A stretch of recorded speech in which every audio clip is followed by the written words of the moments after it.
When you're starting a YouTube channel, the thing that you're probably focusing on is your camera. And that's kind of natural. You want a good camera that gives good video quality for your YouTube videos. But there are also two other very important things that you need to focus on. And one is audio.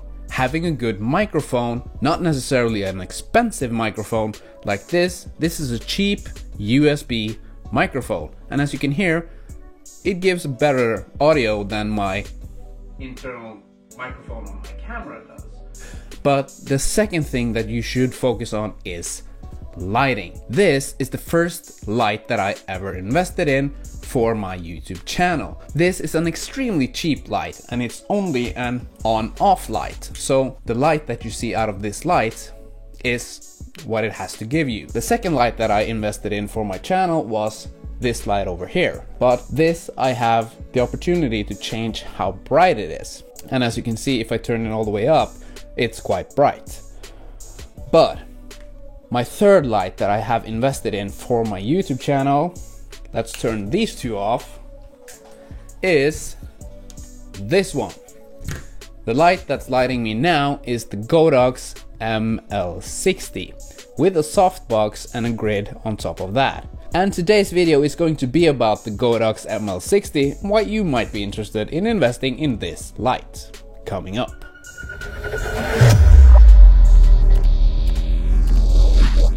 The Godox ML60 is a small, universal and a portable video light that works great for YouTube setups, for example. The Godox ML60 is daylight balanced at 5600 Kelvin, and you can adjust the strength of the lights by turning the knob at the back of the light.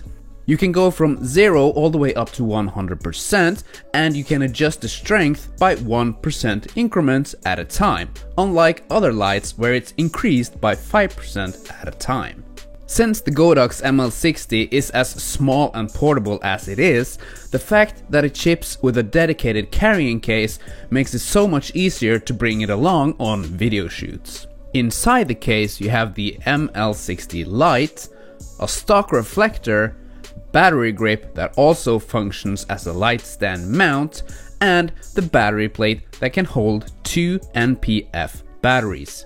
You get DC power cables with different lengths for different use, an AC power adapter and cables, a V-mount clip that you can attach to the light stand with Velcro, a V-mount holder that can hold the AC power adapter to put on the V-mount clip, and you get a shoulder strap for the case itself.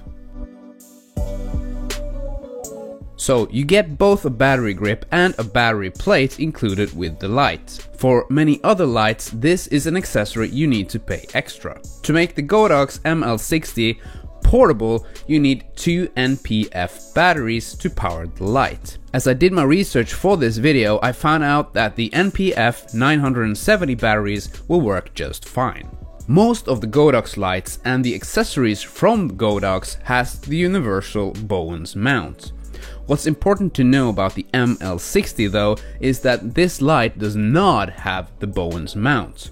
The ML60 has the specialized Godox X mount, so to be able to use accessories with a Bowens mount, you need the Godox S2 Speedlight bracket adapter. One problem using the Bowens adapter is that you no longer have anywhere to mount the battery plate onto the light itself. To make the light portable, powering it with batteries and using the Bowens adapter, you need to use the longer DC power cable. And on the back of the battery plate, you will find a belt clip. With this belt clip, you can have the battery plate with batteries on your belt and you still have a portable light even with the Bowens adapter. When you use the Godox S2 adapter, instead of the battery grip being used as the light stand mount, the adapter is now doing this job. To mount the Godox ML60 to the adapter, you remove the extra plates at the bottom of the adapter, place the ML60 inside and tighten the adapter at the top. Now the light just hangs in the adapter and you mount the adapter to the light stand.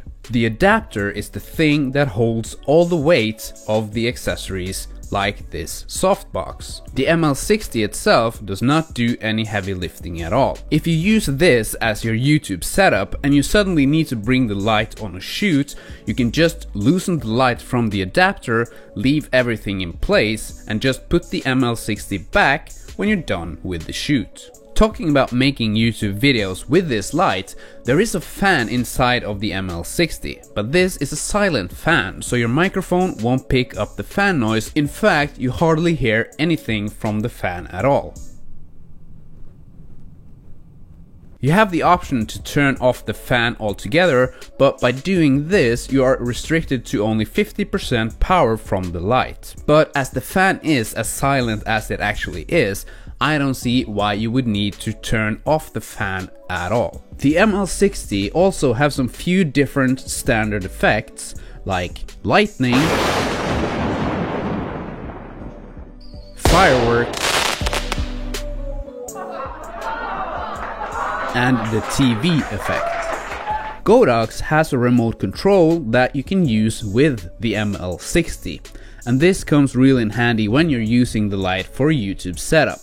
This way you don't have to get up every time you need to change the intensity of the light. So if you're looking for a real light, I think the ML60 is worth a consideration.